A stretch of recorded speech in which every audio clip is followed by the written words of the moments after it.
Now, marriage on this earth, what do you guys think would be a long marriage? Who knows someone that's been married a long time? And how long are they married? 50 years.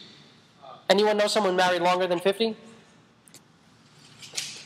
Alexis? My grandparents had their 50th wedding anniversary, Yeah, so like 53 years, 54 years? Yeah, so let's say 50 years is considered a very good, a long marriage, right? So let's say you guys are married for 50 years. I know, that seems like a long time to you, right? 50 years seems like so long because that's so much longer than you've been alive. That's so much longer than you've been in existence, 50 years. But now compare 50 years to thousands of years. 50 years seems a little smaller now, doesn't it? Now compare 50 years to millions of years. 50 years seems a little quicker, right? How about 50 years versus billions of years? Now, 50 years compared to forever, infinity. 50 years seems like a snap. Like you almost missed it. You didn't even see it in there. Marriage on this earth, you might be married 50 years, but it will end. It's only temporary. And when you die, you and your wife, you and your husband will no longer be married. It will come to an end.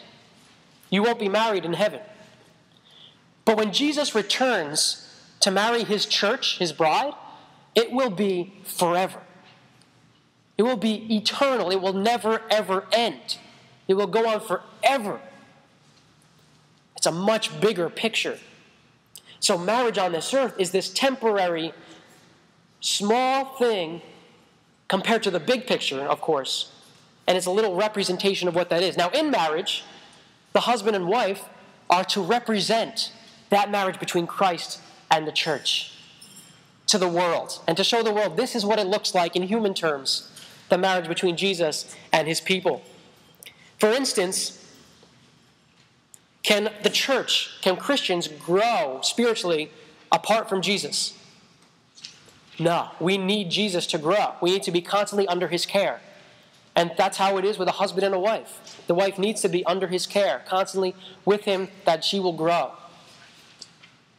And we'll talk more about what it is to be the head of the relationship and to be submissive. You see that in the first line there. And before you jump to any conclusions that might be negative toward this, you remember that Jesus, as we are the Christians, we are the church, well, who's submissive? We or Jesus? We're the ones submissive to him. And who's the head of the relationship? Jesus. We don't, we're not the head of Jesus, but we are one with Jesus. And we are equal. Jesus makes us equal with him. But he's the one that's the head, and we submit to his rule and his authority. And so we'll talk more about that in coming weeks. Verse 31. For this reason, a man shall leave his father and mother. We just seen this verse in Genesis, didn't we? This verse goes way back to the beginning of the Bible. What does this show us? The fact that it's there again, it tells us again, marriage is a sacred, holy thing. Even to this day. And it points out that marriage is a foundational institution created by God. You know, marriage is the first union God created between multiple humans. Before there was a church, before there was a workplace that brought people together, before there was even a family, God brought together a man and a woman and bound them together to be a team. And God said that this is huge for society. This is instrumental for the world to work, is marriage working. Without this, everything else will crumble.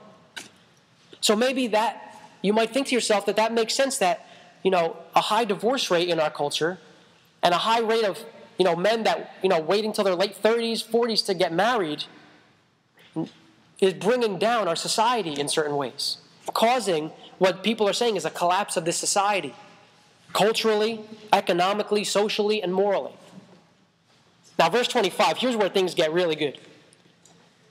Verse 25, look along with me. Husbands, love your wives just as Christ also loved the church and gave himself up for her.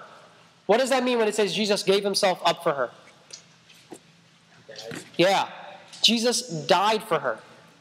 It's saying, husbands, you got to love your wives like Jesus, who died for his bride. See, Jesus didn't just go to altar and just, have this nice, put on his tuxedo, nice day. No, he loved his church so much that he died so that his church could be his, so that he could have that marriage one day.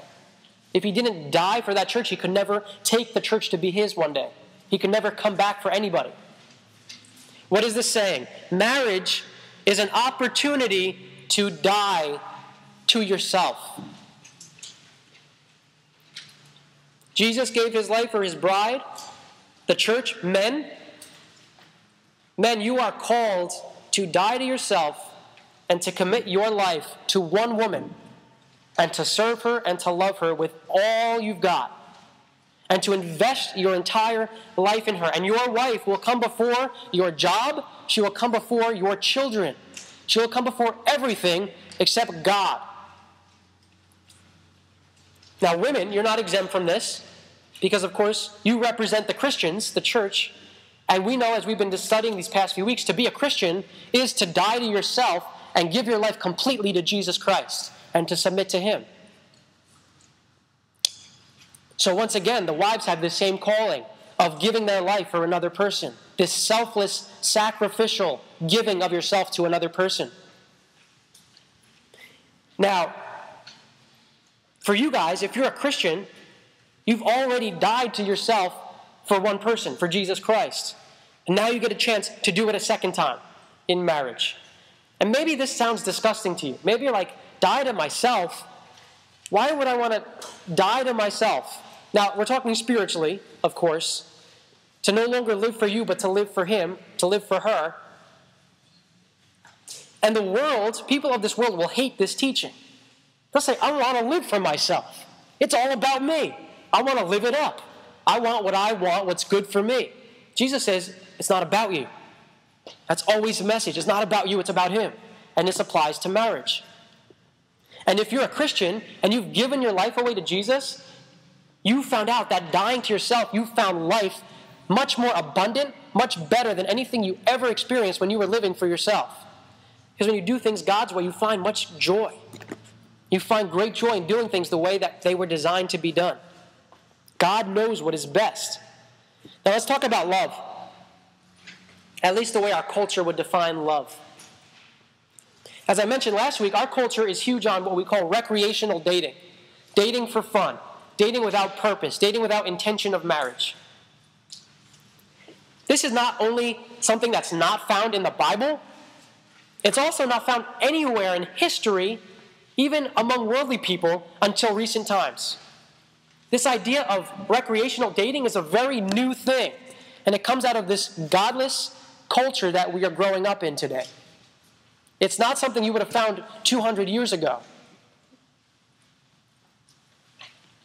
Some of you guys might even think that marriage is a bad thing. Last night I went over to the fireworks in Sayreville, and I ran into an old friend from school, from high school. And we started talking, and his girlfriend was there. And he told me he's been dating this girl for 4.5 years. I said, I kind of looked at him like, you're getting, she's the one? He said, we're not making any plans. I said, no. I said, well, why not? He said, well, you know me, I don't really like making decisions, and, I said, are you scared to make a commitment? He's like, well, I guess, me from high school. I was like, what's wrong with commitment? He's like, well, we don't really know. I said, you're dating her for 4.5 years. If she's the one, marry her. What are you waiting for? You found a girl, marry. What are you waiting for? And I said, do you feel like you don't want to be tied down? That's usually the term. I don't want to be tied down. As if what God created is this horrible, binding thing, that God made this to torture you. Marriage is a beautiful thing. God created it, and it's awesome. And it's freeing. You might think it's binding. I can't date all these people. It's actually very freeing. Because Paul now, my friend that I met with, he's thinking, well, do I want to be with her? Or do I want to still try another girl, meet another girl, meet another girl? Whereas a person that gets married is now free to just completely love that person. And not be anxious, who am I going to be with, who am I going to be with? They know who they can give all their love to. Marriage is a very freeing thing. But maybe you guys are in the same boat. Maybe you're thinking, I don't want to tie myself, I don't want to commit to anything, I don't want responsibility. And like so many guys, you just want to go out with your buddies every night, never take on responsibility, just go watch basketball games and play video games until you're 35. I mean, what is it? But this is what we're growing up in today. Say one of you guys came up to me today, right? And you come up to me, Angela, I'm going out with this girl. Give me a name. Girl's name. Cindy, I'm going out with Cindy.